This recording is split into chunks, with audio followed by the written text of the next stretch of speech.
Merci, Monsieur Tabarot. Bravo pour votre travail. Qui veut intervenir? Allez-y, Monsieur Navarane.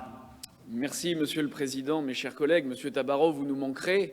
Non pas que j'aurais... Oui, encore que j'aurais peut-être préféré, et sûrement même préféré, qu'un sénateur Rassemblement National prenne votre place au Sénat pour vous garder comme vice-président, mais après tout, bon vent à vous dans vos nouvelles fonctions. Cette délibération, elle est effectivement importante. Elle était prévue, organisée très certainement avant les intempéries et le fait de souligner que ces lignes ferroviaires, elles sont, Monsieur le Président, vous l'avez dit, je reprends, et une fois n'est pas coutume, les termes qui ont été les vôtres, une ligne de vie.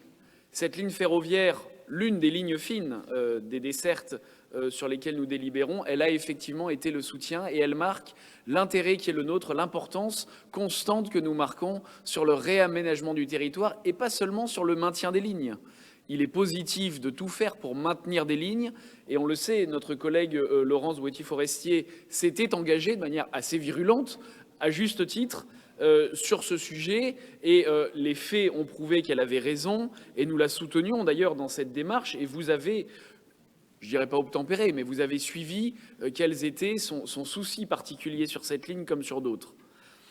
Nous avons tout de même une forme de modération. Monsieur le Président, tout à l'heure, quand vous parliez du travail nécessaire que les élus doivent accomplir, nous avons eu un échange assez vif lors de la commission de mercredi. Je rappelle que ce dossier a été modifié de manière importante. Mercredi, on nous présentait 675 millions d'euros et nous avons demandé quelle était la ventilation, sur quoi se basaient ces chiffres, comment pouvez-vous ou pouviez-nous les justifier. Il y avait un seul chiffre, celui sur la ligne Nice-Breil, qui était marqué, qui était fléché.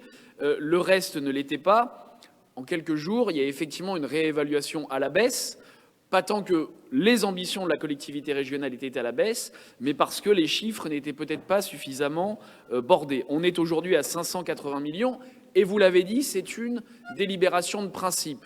De prime abord, nous ne voulions pas voter favorablement cette délibération de principe, pas sur le fond, mais encore une fois sur la forme, sur une sorte de flou, un affichage de chiffres qui ne nous paraissait pas suffisamment bordé.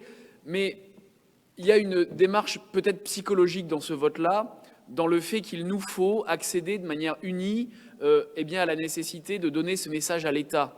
C'est le rôle de l'État, tout cela. L'État s'est désengagé et c'est louable de la part de la collectivité régionale, unanimement, de se substituer à l'État pour le maintien de cette ligne de vie.